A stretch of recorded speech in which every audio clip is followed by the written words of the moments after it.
এই দাঁড়া। এই কে রে? এ ভাই, স্বাধীন দেশে আবার কিসের জন্য চাঁদা দিব? তোকে ভালোভাবে বললাম চাঁদা দে, তুই দিলি না। দে এখন তোর জীবনটাই দে। এই চাঁদা দে। কি চাঁদা মানে? চাঁদা মানে কি বুঝছ না? এখানে ব্যবসা করে খাস আর চাঁদা দিবি না? এ ভাই, স্বাধীন দেশে আবার কিসের জন্য চাঁদা দিব? আমার এরিয়ায় ব্যবসা করে খাস আর চাঁদা দিবি না? ভালোই ভালোই চাঁদা দে, নয় কিন্তু দোকানপাট সব উড়াবো।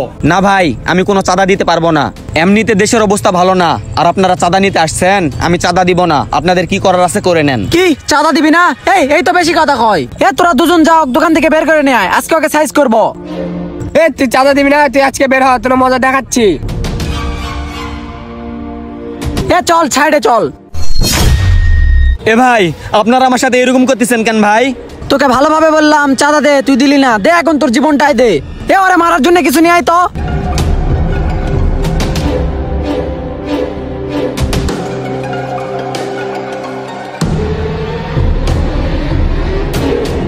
ভাই ভাই, দয়া করে আমাকে মাইরেন না ভাই। যত টাকা চাঁদা লাগে আমি দিব ভাই, কারণ আমার একটা জীবনের উপর আমার পরিবার চলে ভাই। আমার জীবনটা নিয়েন না ভাই।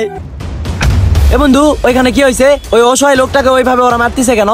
আর এতগুলা লোক থাকার পরেও কেউ প্রতিবাদ করতেছে না। চল বন্ধু, আমরা প্রতিবাদ করব। চল। না, আজকে তোকে মারবই। তুই আমার কথা শুনিস নাই, চাঁদা দিস নাই, আমার মাথা গরম করে দিছিস। না না, আমাকে মাইরেন না ভাই। আপনার পা ধরতেছে ভাই, আমার জীবনটা আমাকে ভিক্ষা দেন ভাই। এই দাঁড়া। এই কে রে? দাঁড়া দাঁড়া।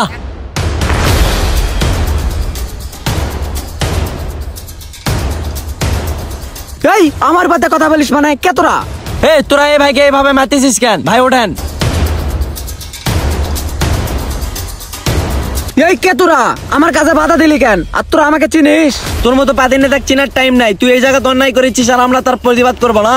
কি তোর এত বড় সাহস? তুই আমার বাদে কথা বলিস? মার তোরা দুজন মিলে। কি তোরা তিনজন মিললে আমাদেরকে মারবি? আর এতগুলা পাবলিকের মার তোরা সহ্য করতে পারবি? এই তো ঠিকই বলছে। পাবলিকের মার শুরু করলে তো আমরা সহ্য করতে পারবো না। চল এখান থেকে পারি। চল চল চল। ভাই, আপনাদের দুজনকে অসংখ্য ধন্যবাদ ভাই। আপনারা দুইজন যদি সময় মতো না আসতেন ভাই, তাহলে হয়তো আমার জীবনটাই চলে যাইতো ভাই। ভাই, আপনার কোনো কিছু ক্ষতি হয়নি তো? না ভাই, আমার কোনো ক্ষতি করতে পারেনি ভাই, কারণ আমাকে মারার আগেই তো আপনারা চলে আসছেন। আর ভাই, আমি আপনাদের ঋণ কোনোদিন শোধ করতে পারবো না ভাই, কারণ এতগুলা মানুষ থাকার পরেও কেউ প্রতিবাদ করলো না ভাই। আপনারা দুইজন এসেই প্রতিবাদ করলেন। ভাই চলেন আমার দোকানে চা খাই। আচ্ছা ভাই চলেন। ভিডিওটি দেখে কি বুঝলেন?